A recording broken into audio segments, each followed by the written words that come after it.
Just before we get into the main episode, a quick message from a friend of OnFARM recorded in her tractor cab. Hello, my name is Katie Brisbane and I am a project coordinator for RET, the Royal Highland Education Trust. We work to give children a greater understanding of food, farming and the countryside. This year we have a focus on the journey of food, seeds and grains, highlighting all the great things produced by Scotland's soils.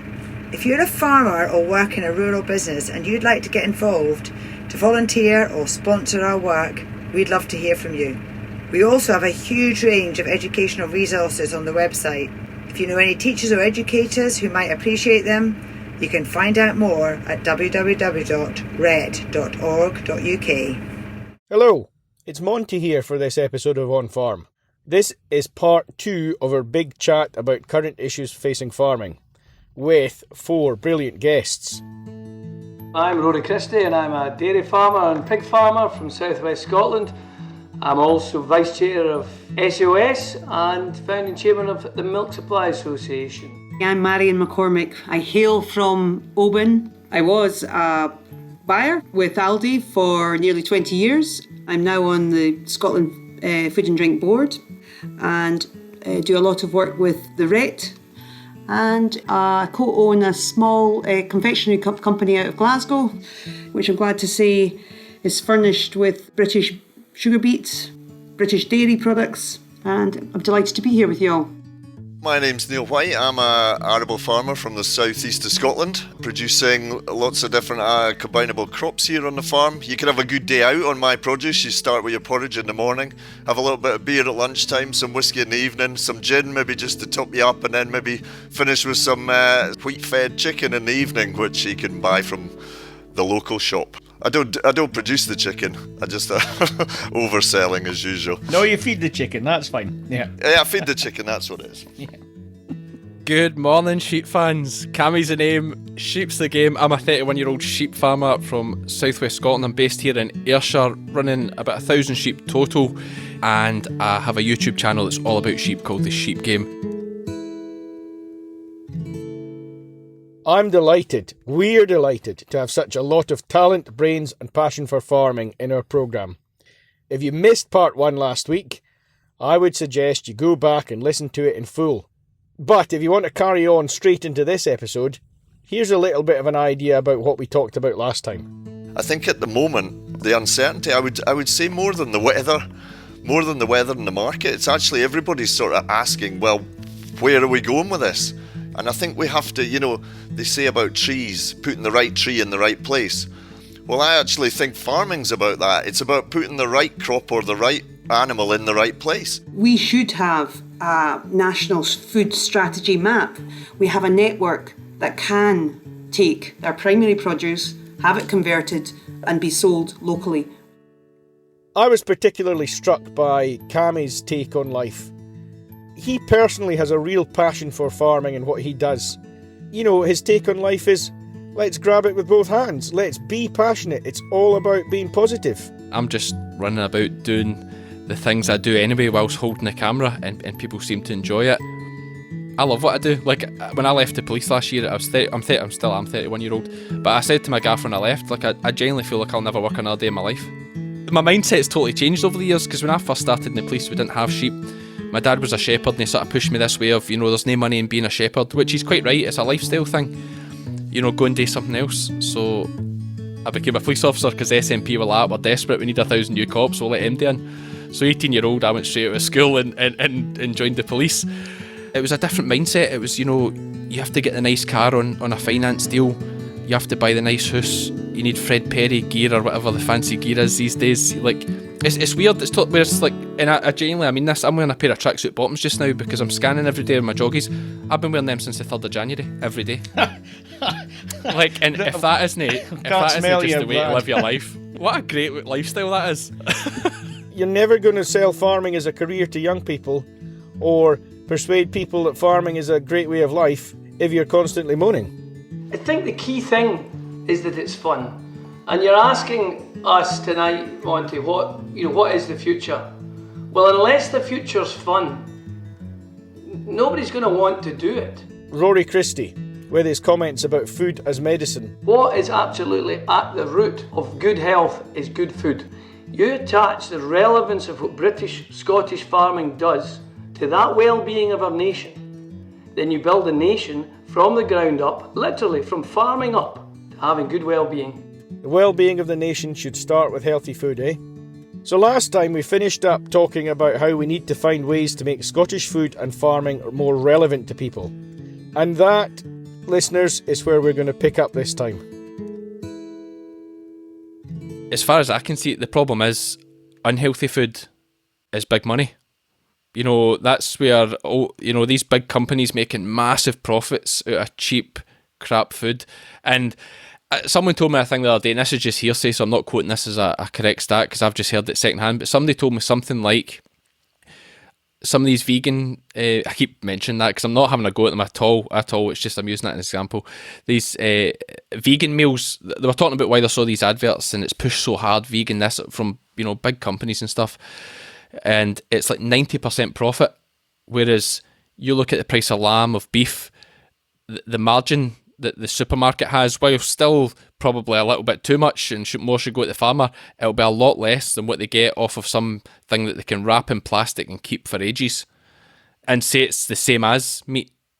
It's as simple as this, right? There are thousands of food producers around the world, and in the regular food market there are hundreds of thousands probably of food processors. If we get to the point that we've got synthetic food with IP on it, there'll be 2 or 3 or 5 monster companies who own the right to make food. And we do not want to get there. So synthetic food made by multi-billion-dollar companies, the food equivalent of Apple, okay? But that's the thing, if you get that, and even the companies just now though behind these things, if you've got enough money, you can push any agenda you want. You can fill social media with it. I mean, I even seen, quite gutted today actually, I saw Eddie Hall, who, he talks a lot of nonsense all the time, but I actually quite repped him because, World's Strongest Man a few years ago, said he was going to do it. Everyone said, oh, you're too short, you'll never get... He said he was going to do it and he went and did it. Deadlift. I like that about him. But he's on the day doing an advert for the McPlant burger. And it's like...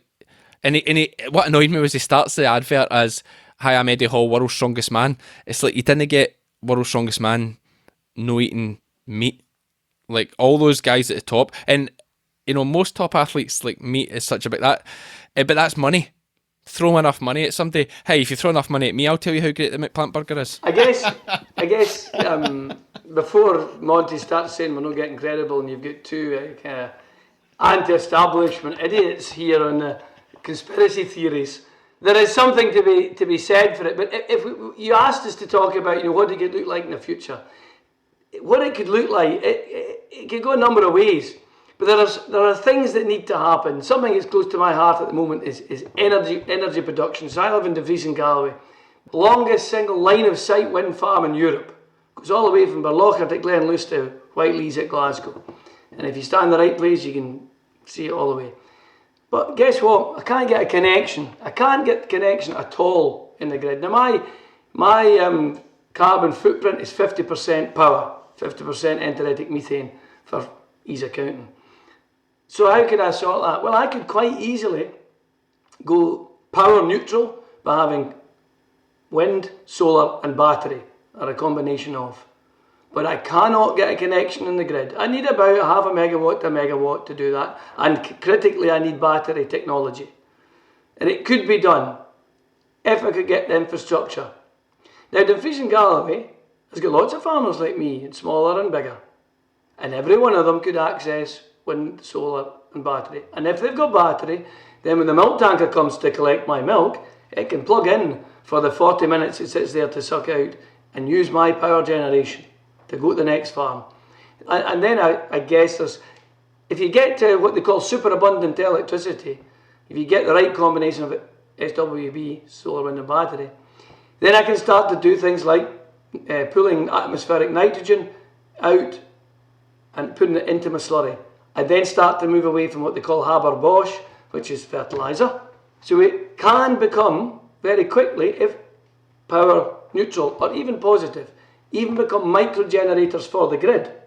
But you have to have a willpower from either your region or the nation to put in the infrastructure to do it. At the moment, there is 133,000 volt line in the South Mackers of Scotland, and nobody can touch it because the grid is over capacity with all these windmills that are owned by foreign companies and whose profits are leaving our shores. Now, I could half and so could the rest of the Frees and Galloway's farmers, half their carbon footprint without touching their enteric methane if they could generate their own power. That was one of the points that we did make to government, in various meetings, was that the micro-generation, on-farm generation, was overlooked. Always overlooked. We'd been in Germany and been around there, and there would be a couple of turbines and then an anaerobic plant and then another couple of turbines, all different companies, everybody micro-generating. And then if you've got surplus, you could maybe put it into the grid or you could store it in a battery, like you say. But I think we are very well placed in rural communities to be providing power for ourselves, maybe other houses nearby. I have a biomass boiler here, and I burn rape straw, so it comes off the field on the other side of the road, goes in a 5-foot-by-4 round bale into my boiler, and that provides the heat and hot water for my house and the offices that I'm sitting in here, my wife's offices, for a day. One bale keeps all of that going for a day. So you may ask, why are we fighting about a gas oil field off the coast of Shetland? And why are we allowing or asking INEOS to bring in shale gas from America? I know that we need to rely on them now, and we're terribly worried about what's happening in Ukraine. But is it not better to have plan B as well, which is invest in power generation here, invest in the very people you have asked to underpin your GHG reduction targets in the country? We can do it for the nation, but give us the tools to do it. And that is absolutely what's not happening. So, Monty, if they want us to have a future, a 20, 30 year great place to be, because guess what, when I start to do that, I might start making some money. I'll start making some money, and then I can start investing in less. I might just have less cows, because I don't actually need to have as many, because I'm not running like a hamster on the mill that I can't get off, so I could have 20% less. And I can make some money doing other things. Because really what's wrong is I've got all my eggs in the agricultural basket, and it's getting fragile. Right, let's go for that then. Let's pretend that we're on that. What was that BBC programme? Is it 7 Up, when they come back and look at kids in the 7, 14, etc. If I was to say to you, right, okay, you've been a great panel tonight, and we're going to have you back in 7 years' time, where would you be? Where will you be as you, and where will you be as your business? And I'll go to Marion first. I would like to be, I probably will be retired, but I'd like to be reflecting on the fact that we have taken a chance on, being thinking visionary, thinking about all the positive things that we have, and investing in them rather than selling our assets. As I've always been an advocate of producing less and valuing it more. The less we have of certain things, the more precious it is. And Scotland is a magnet. We just don't make enough of that. So I'd like to be looking back to think whether it be food, carbon, soil, in terms of, reputation, in terms of our integrity of how we do things. We've actually listened to a lot of the people who are doing very innovative things and taken some of those things on. Cami.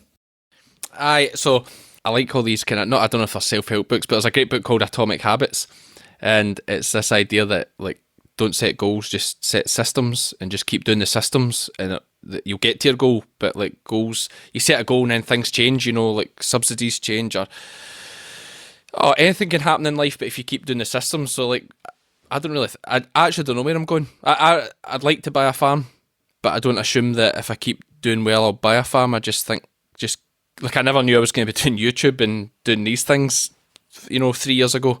So I just keep doing the system of work with my sheep, build the YouTube, and see what route these things take me. I've no idea. It's the answer. To give a pure cheesy answer, if I was as happy as a mother now and enjoying what I do, then that's a win for me. But I don't know. As someone especially that's on seasonal lets and has no business plan, no long-term finance that I need to keep working towards, the next 7 years, I've no idea. That's the honest answer. It's a terrible answer, but I don't know. It's an honest answer. It's a good answer. Neil? Well, I obviously, at the moment, we're making some longer term plans. I've got a son who's interested and a daughter who's not interested, despite me continually telling her she could quite easily be an arable farmer. So I suppose I'm working 7 years actually in my head doesn't really seem that far away. And we always think there's going to be huge change. And actually there's often quite a lot less change than they think there's going to be. But I hope that food and drink production is still at the heart of what I do, because I don't see the desire for those products going away, and I hope that we can produce the raw materials for that here, because I passionately believe that this is one of the best places in the world to farm what I'm farming. I think when you take all the factors into consideration with the climate, the proximity to markets, even political stability and everything, it's as good a place. We often used to say, well, if we were going to emigrate somewhere, where would we go? And I say, well, I would have to do something different.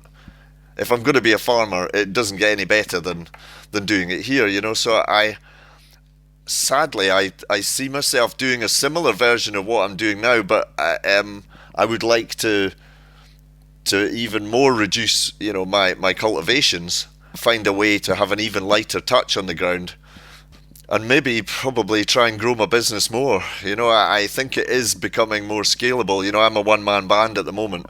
I would love to employ. I think it's a great thing to employ people. My wife employs quite a lot of people, and I would like to have someone, if my son was going to work it, not have to work on his own, have a big enough farm where you could have someone else and move your business forward in that way. But no, I hope that food and drink, the Scottish food and drink industry has some very, very ambitious targets, for the next kind of 5 to 10 years. And if they're going to hit them, somebody's going to have to produce that stuff. And I think it should be done here. I love that. I love that pride from you, Neil. I think that's, and from Cammy. I think that's brilliant. Rory, 7 years' time. I hope my cows are given 25% more milk each, because I've done such a brilliant job on genetic improvement. And I hope that 25% is extra milk that I produce is going to a Scottish-owned farmer cooperative that's doing innovative new dairy products.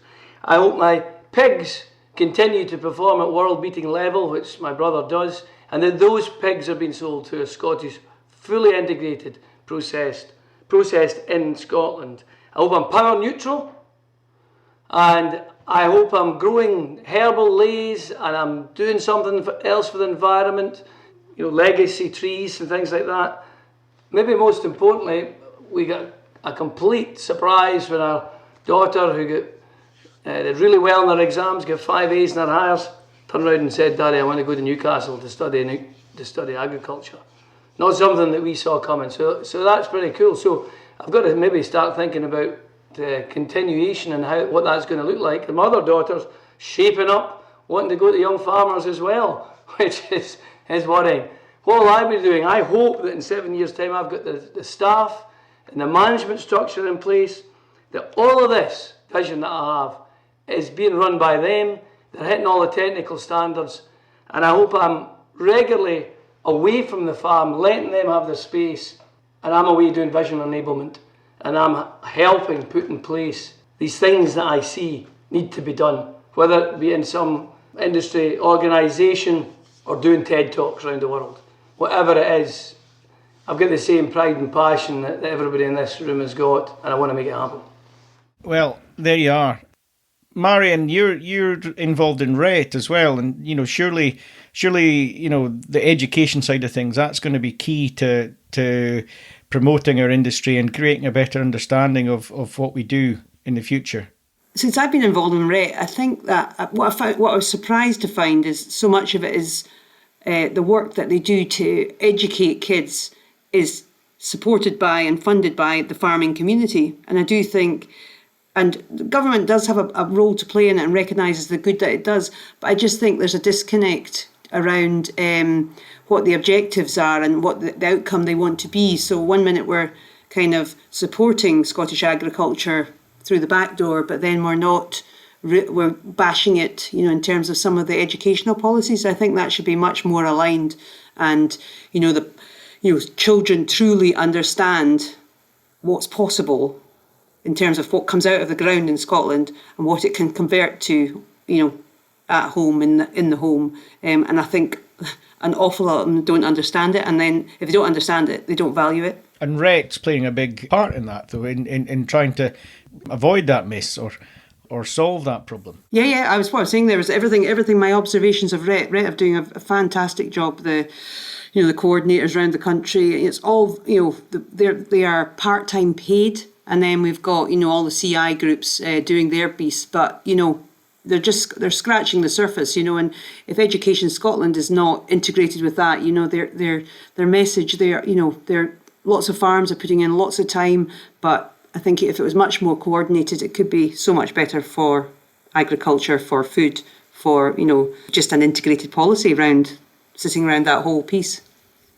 I suppose, actually, as far as this pod's concerned, the integration is RET maybe picking up the sort of school-age kids and what have you in a sort of more formal setting, but then people like Cami on YouTube in a less formal environment. They're going to learn a lot from things like that, aren't they?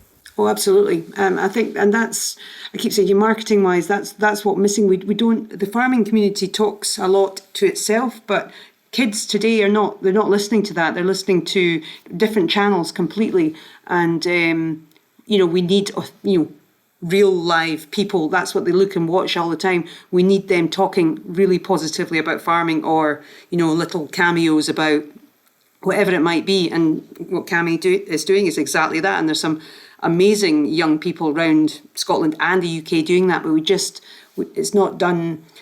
It's here and there, and if it was better targeted, or coordinated, I think it could be much more effective, because people just find it by chance, maybe through family connections, or through a bit of interest, or through something just fun, or something exceptional that Cami does that's really hilarious. Do you know what I mean? But influencing is massive, and people are really influenced by their peer groups or what they see that's fun and positive. And I think that RET's they're doing it. They do it as a really good job, but they just need help on that. And we all need to be talking much more positively beyond the RET network. In education.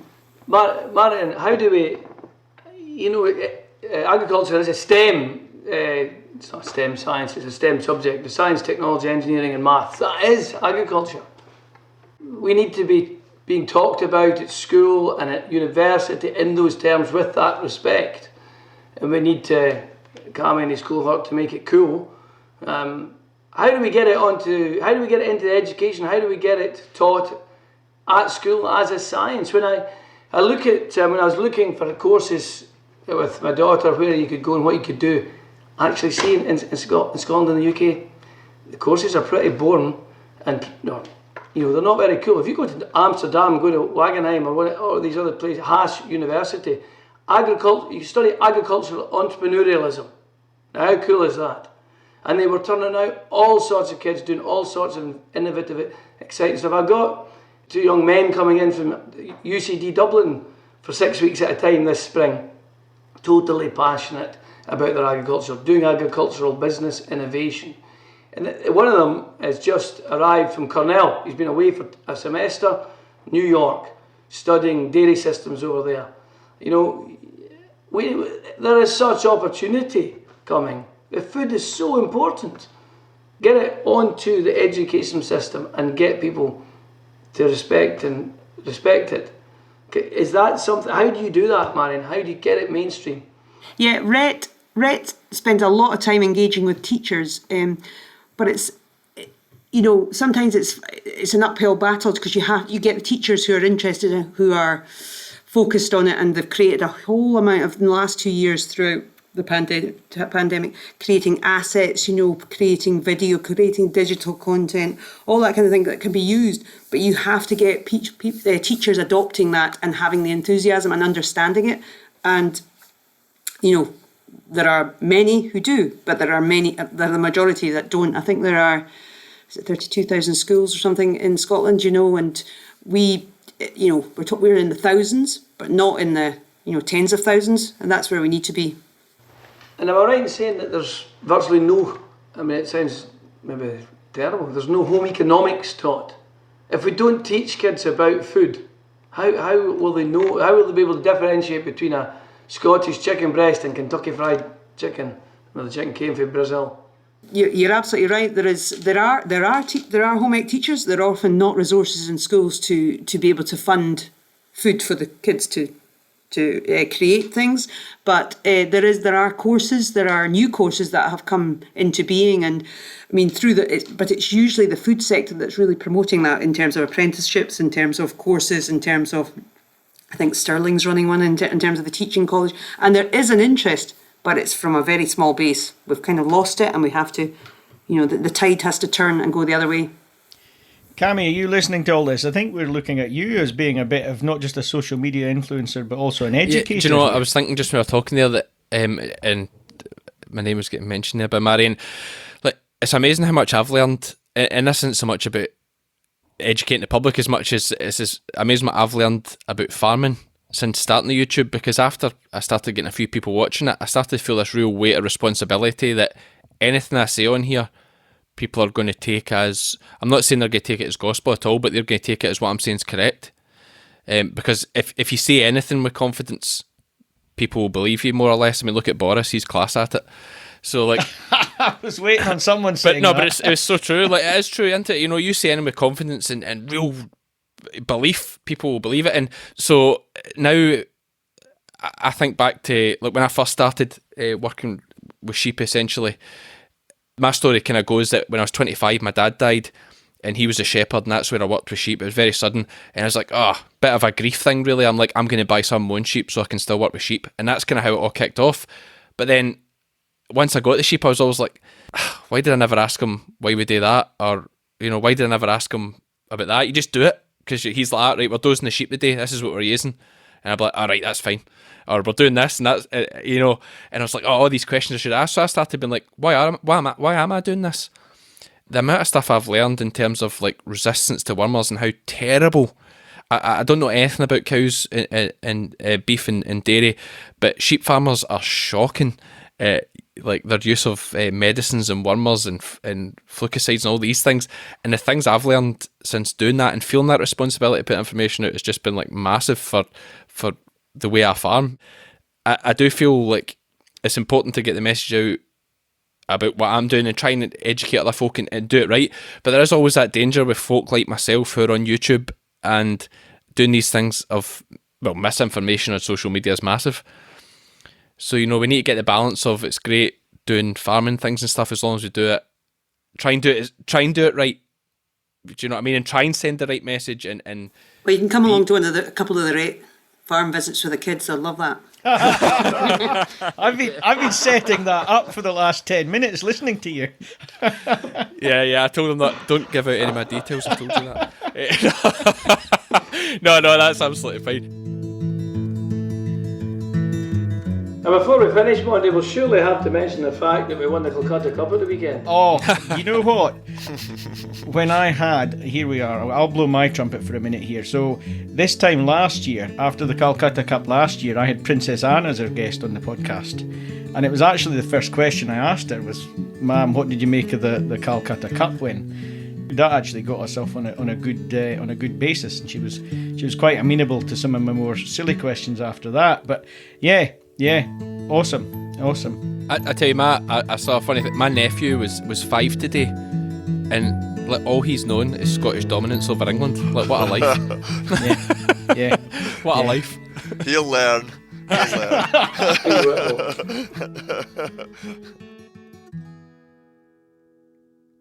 Massive thanks again to all 4 of our panellists. We had former Aldi executive Marion McCormick, SEOS Vice Chair Rory Christie, the Sheep Game YouTuber Cammy Wilson, and Berwickshire Arable Farmer Neil White. You can find all of them on Twitter, apart from Cammy. Cammy says he's too young for Twitter, and you'll only find him on Instagram. My goodness, it makes me feel old. Anyway, just a reminder, as I said at the start, this episode is part 2 of a much bigger chat.